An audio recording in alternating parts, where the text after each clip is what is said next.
Salut, peuple congolais, compatriotes, frères et sœurs de la République démocratique du Congo, je prends la parole aujourd'hui non pas par ambition personnelle, mais par devoir constitutionnel, par devoir de vérité et par fidélité à la souveraineté du peuple congolais. Notre constitution est claire, elle ne laisse place à aucune ambiguïté.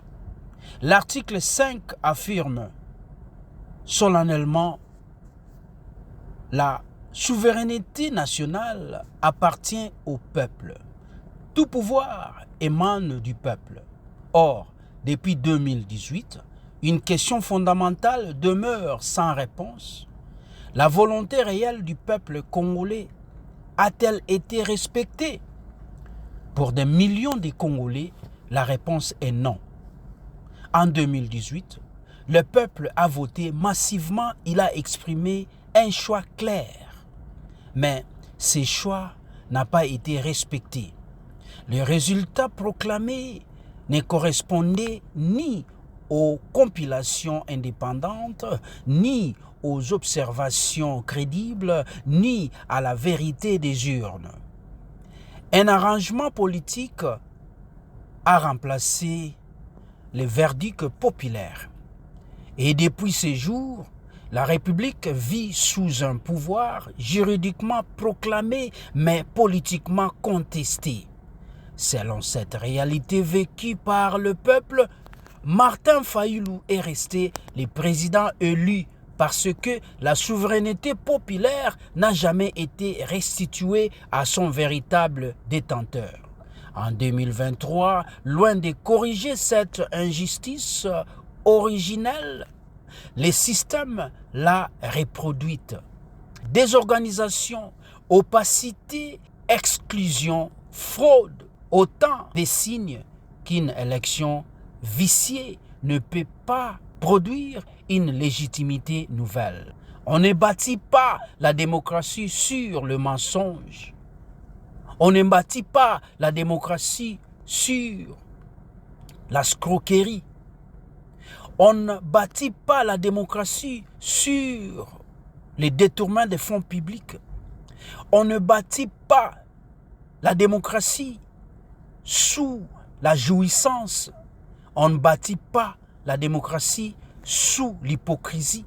On ne bâtit pas la démocratie sous l'intérêt personnel.